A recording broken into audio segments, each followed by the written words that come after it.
Good day, English-loving folks. Today, we shall explore the other three elements of a poem, which are figurative language, language and imagery, and narrative elements. Let's now talk about figurative language. Figurative language enriches or improves the poem with meaning and depth. One of the figures of speech is simile. Simile is an indirect comparison using like or as. Example: her smile was as bright as the sun. In this given example, the two things being compared are smile and sun. Their shared characteristic is being bright, which was highlighted through the use of as. The next figure of speech is metaphor. Metaphor is a direct comparison. Example: the classroom was a zoo.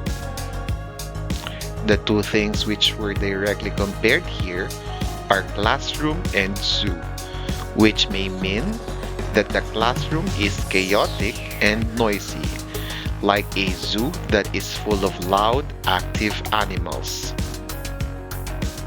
The next figure of speech that we will talk about is personification.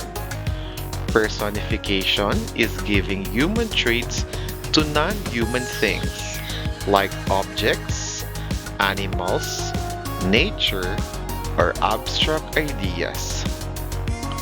Example: the wind whispered through the trees. The thing personified here is wind, which was said to have whispered in the sentence. The next one is hyperbole.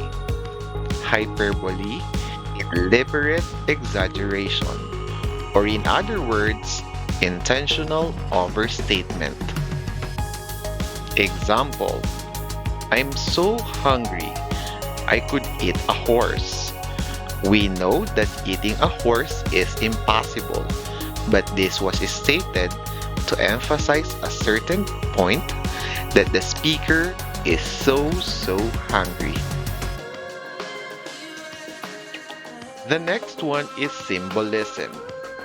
Symbolism refers to objects or events representing or symbolizing deeper meanings. Example: a dove flew overhead, symbolizing peace. Dove means or brings peace or harmony in the sentence. The next one is irony. Irony refers to contrast or difference between expectation and reality. Example: a fire station burns down. It's an irony because the fire station, which is supposed to house and maintain firefighters and firefighting equipment, is burnt down. The last figure of speech that we will talk about is allusion. Allusion is reference to a well-known story, event, or person. Example: he met his Waterloo in that debate. This is an allusion or reference to Napoleon's final defeat. Again, the 7 figures of speech that we discussed are simile, metaphor, personification, hyperbole, symbolism, irony, and allusion. At this point, we will have an activity. Get your activity notebook or a clean sheet of paper and answer the questions that follow. You just need to read each item carefully and choose the best answer from the options provided. You will be given 5 seconds to answer each question.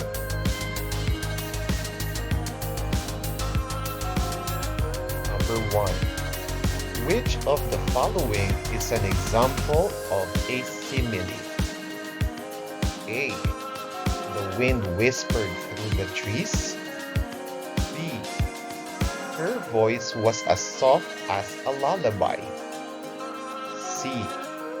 He is a lion in battle. Or letter D. The stars are the eyes of the night. Your 5 seconds start now.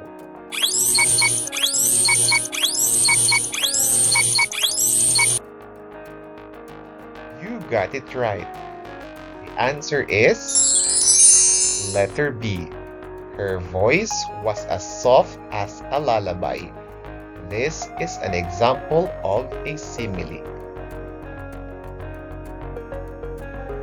Number 2. What does the metaphor "time is a thief" imply? A. Time steals objects from you. B. Time passes quickly and can take away opportunities. Or letter C. Time makes you feel old. Or letter D. Time steals your thoughts. You have 5 seconds to answer this.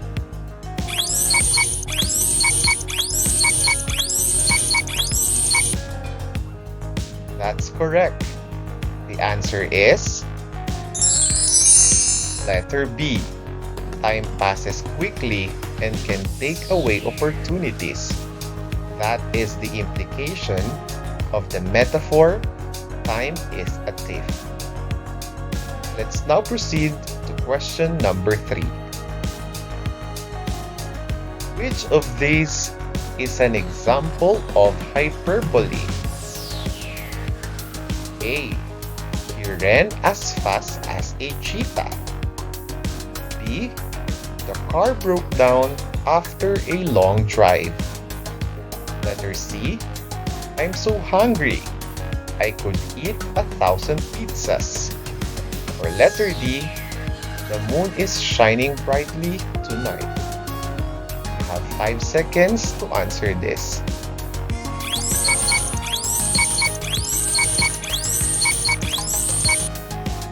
Your answer is correct. It's letter C. I'm so hungry I could eat 1,000 pizzas is the example of hyperbole. Let's now proceed to item number 4. Number 4.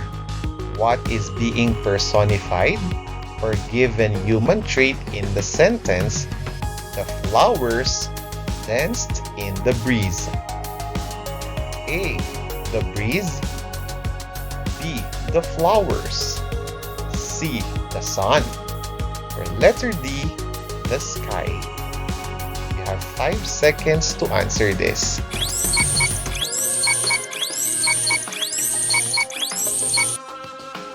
That's right. The answer is letter B. The flowers is the one being personified in the sentence. Number 5. Which of the following is an example of symbolism? A. The wind howled through the night. B. The color red often represents love or passion. C. The tree was a giant, towering over everything. Or letter D. He ran with the speed of a rabbit. You have 5 seconds to answer this.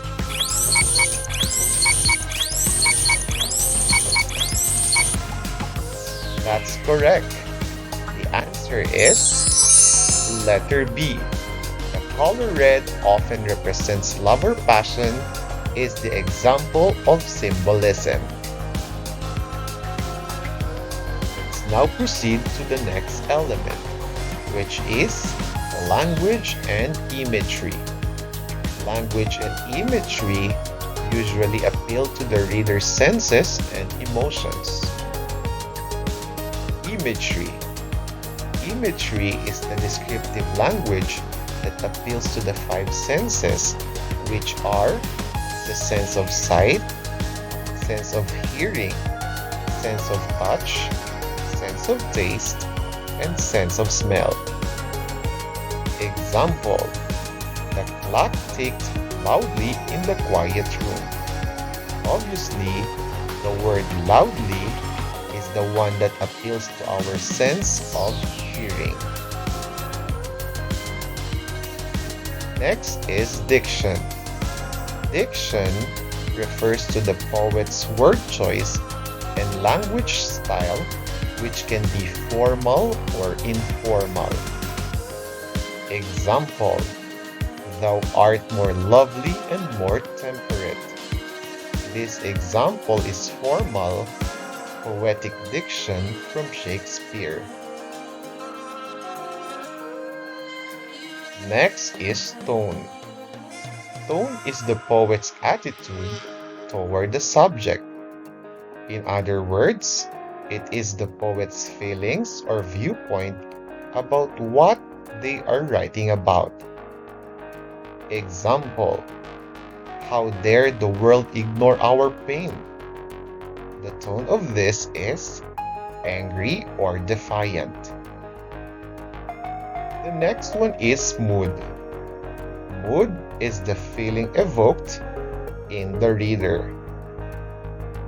Example: the lonely owl hooted in the silent, moonlit woods. The next one is theme. Theme is the central idea or insight about life. This is what the poem is about. Example: even the smallest act of kindness can change a life. Let's now have another activity. Again, you will have to read each question carefully and choose the best answer from the options provided. Number 1. What does the term imagery refer to in literature? A. The mood that the story creates in the reader. B. The specific word choices used by the author to convey meaning. Or letter C. The use of descriptive language that appeals to the senses. Or letter D. The lesson or moral the story conveys. You have 5 seconds to answer this.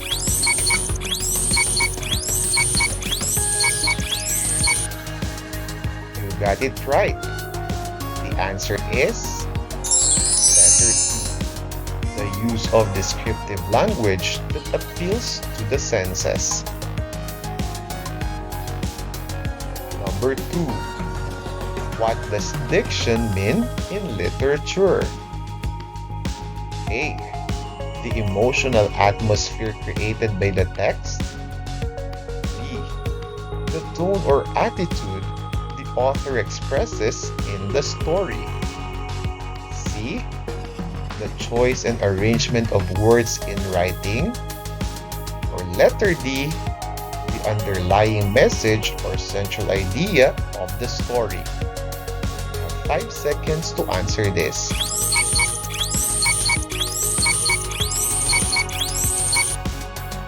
Your answer is correct. It is letter C. The choice and arrangement of words in writing. Number 3. Which of the following defines tone in literature? A. The setting and time of the story. B. The author's attitude toward the subject or audience. C. The emotional response the reader has to the text. Or letter D. The message or theme of the story. You have 5 seconds to answer this.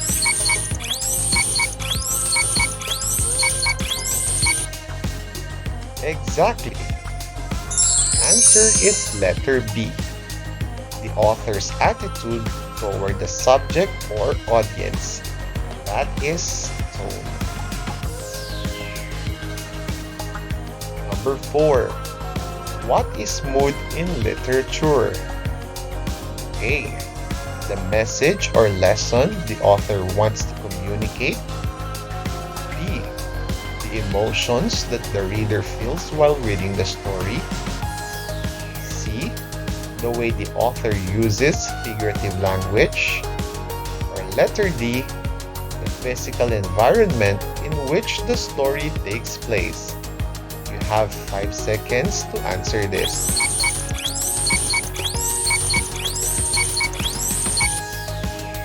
That's right. The answer is letter B. The emotions that the reader feels while reading the story is the mood.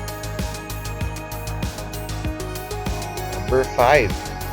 What is meant by theme in literature? A. The lesson or essential idea that the author explores. B. The mood or feeling that the story creates. Letter C. The specific words chosen by the author to create something or meaning. Or letter D. The attitude the author has toward the characters. You have 5 seconds to answer this.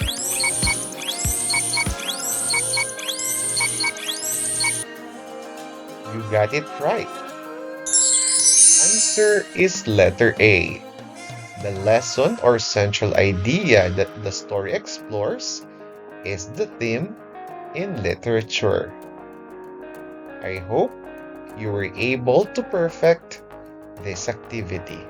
Congratulations! Let's now proceed to the last element, which is narrative elements. Narrative elements are similar to what you'd find in stories. The first element that we will discuss is character. Character is a person, animal, or figure in the poem. Its types are the narrator, main character, or symbolic character. Next is characterization. Characterization is how the character is described and developed in the poem. It can be direct or indirect. Direct characterization tells what the character is like. On the other hand, indirect characterization shows the traits of the characters. We can deduce that direct characterization is explicit and indirect characterization is implied or not stated. The next one is conflict. Conflict is the central problem or struggle in the poem. It can be internal or external. The next one is plot. Plot is the sequence of events or storyline, which consists of beginning, middle, and end. Next is setting.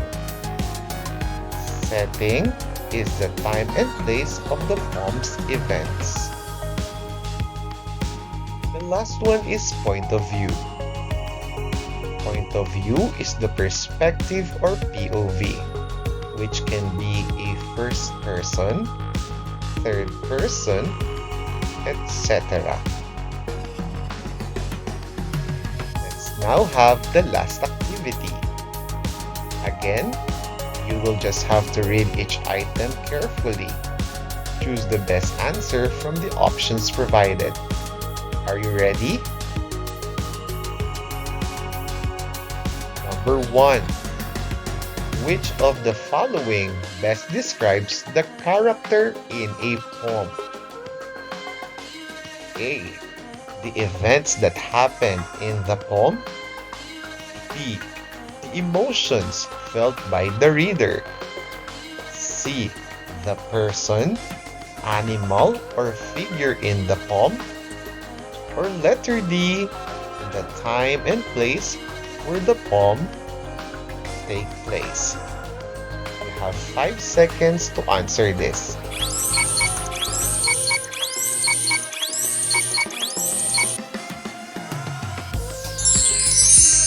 Got it right. The answer is letter C. Character is the person, animal, or figure in the poem. Number 2. How is characterization defined in literature? A. The struggle or conflict the character faces. B. The development of the story's plot. C. How the character is described and developed, either directly or indirectly. Or letter D. The setting where the poem occurs. You have 5 seconds to answer this.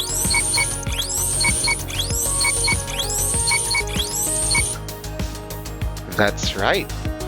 The answer is letter C. How the character is described and developed, either directly or indirectly, is the characterization in literature. Number 3. What does conflict refer to in a poem or story?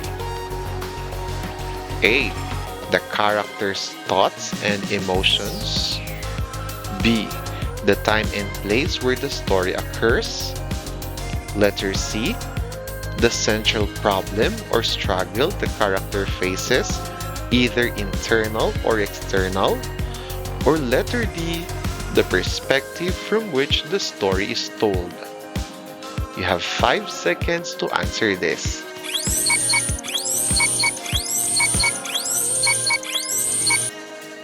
That's correct.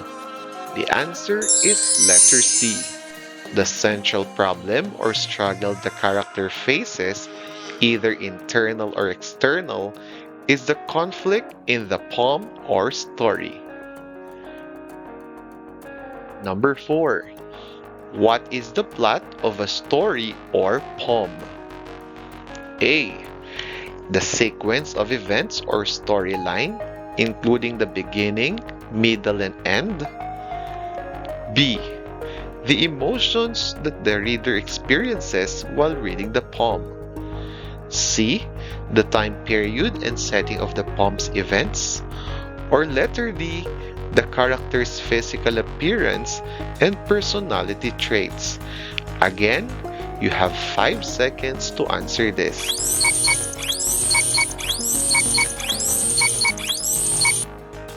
You got it right. The answer is letter A. The sequence of events or storyline, including the beginning, middle, and end, is the plot of a story or poem. Number 5. Last number. Which of the following is an example of point of view in the poem? A. The location of the events in the poem. B. The perspective or lens through which the story is told. Example, first person, third person. C. The struggle between the protagonist and the antagonist. Or letter D. The development of the poem's theme. You have 5 seconds to answer this.